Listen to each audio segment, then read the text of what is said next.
Welcome to the Smell Gym. My name is Frauke Gallia, and in this video, I'm going to show you how to set up your smell training kit using essential oils. Before I get started, I did want to mention that there are two critical components of setting up your smell training kit. The first one is you want to look for scent vibrancy. And secondly, you want to look for scent impact. So what does that mean, right? Let's talk about that. So scent vibrancy is all about using the highest quality essential oils possible, the ones that are really fresh. So do make sure you look for essential oils that have that sparkle, if you will. Second is scent impact. So you want to make sure you're using a jar that has a wide mouth. So here I have a jar, for example. It has quite a wide mouth. And I'll talk a little bit more about jars in a minute, but I want you to think about scent impact being about the head space. That's what we say in perfumery. There's a wider area and opportunity for the odor molecules to leave the jar and then enter your nose. Okay, so those are the two important things, vibrancy and impact. So let's talk about what you need to set up your smell training kit. What are the components? There are four main pieces. The first one being the jar. Here I have a jar that I use. It doesn't have to be this jar. In fact, it doesn't even have to be amber like this. This is just something I like to use. I find it small, convenient to carry around. And remember, it has the wide opening, which is very critical. So this is what I like to use, but you can use something like, I don't know, this is a jam jar. It has a wide opening as well, which is exactly what we're looking for. Or, I collect a lot of jars, so whenever I'm done with something, I don't remember what was in here, but this is also a nice wide jar. And notice how this is clear. So I happen to have an amber one, but you can use a clear jar as well. So that's the first thing to. The one thing I do want to mention is that it's important that you use a glass jar. I don't recommend using a plastic jar. It's not ideal because when you're using essential oils, the oils do come in contact with the plastic more and then they absorb into the plastic. And then you're not getting that vibrancy that you're looking for, right? Because it's getting absorbed. So glass is generally better. It's also easier to clean out the essential oil every time because you do want to change up your essential oils as you train over the months. It's not always going to be the same essential oils.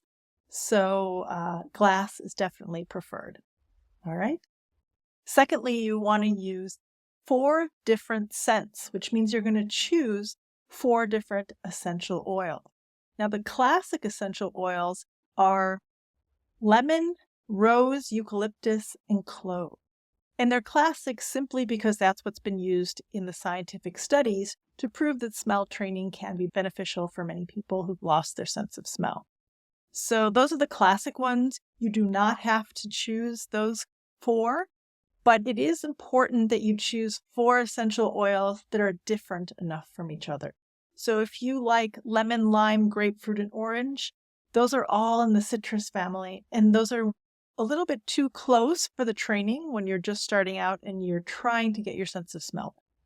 So do make sure you choose 4 essential oils that are right for you. Then thirdly, what you're going to need is some sort of carrier that's going to hold the essential oils. So you can choose something as simple as a cotton pad, which you can easily put inside your jar. Or you can choose what I also like to use, which is very easy to find, is watercolor paper. Watercolor paper absorbs the essential oil nicely, but it still gives you that vibrancy and impact that you're looking for as your smell train. Okay, so you can just cut that up into a little circle to fit inside of your jar. And then the fourth and final thing that you'll need is a label. You'll need to put a label on your jar because what you'll notice when you're smell training, especially if you're not able to smell what's inside as you're doing the training, is that you'll want to be able to identify, I'm going to be smelling lemon now. So you can tell your brain that's what you're going to be smelling. So it's important to put the label on the outside of the jar. And finally, I also like to label the bottom of the jar. And I put the date of when I made this smell training kit and put this particular essential oil into this particular jar. Because you do want to change it up every month, I recommend is refreshing the jar itself.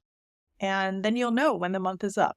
And you can set yourself a reminder or simply look at the bottom of the jar and go, oh, it's been a month. It's time to refresh. Okay, so let's just go through what you're going to do. So what you're going to do is you're going to set your 4 jars up in front of you on the table, take the lid off, and then the first thing you want to do is put your label on because you want to know what you're going to be putting in the jar. So I put my lemon label, my rose, whatever your 4 scents are, you put the label on each of those jars. That's the first thing. And then also at the bottom underneath, again, remember to put the date.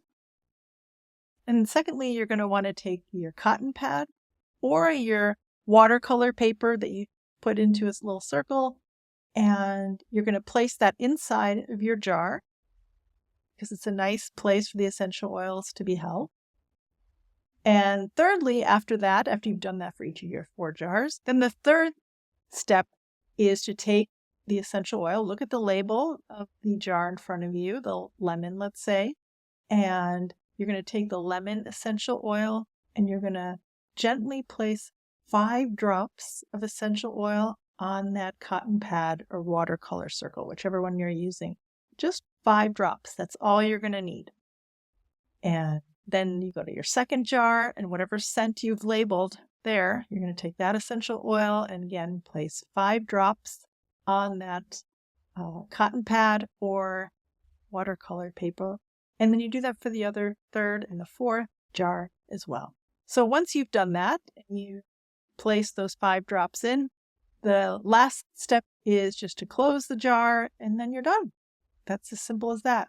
Now you have a lot of extra essential oil. You have the bottle, right? I'm an aromatherapist, so I do recommend that you store your essential oil bottle in a cool, dry, dark place if possible, because they are vibrant. We want to keep them vibrant and they're natural. So over time, they do get duller and they can also oxidize.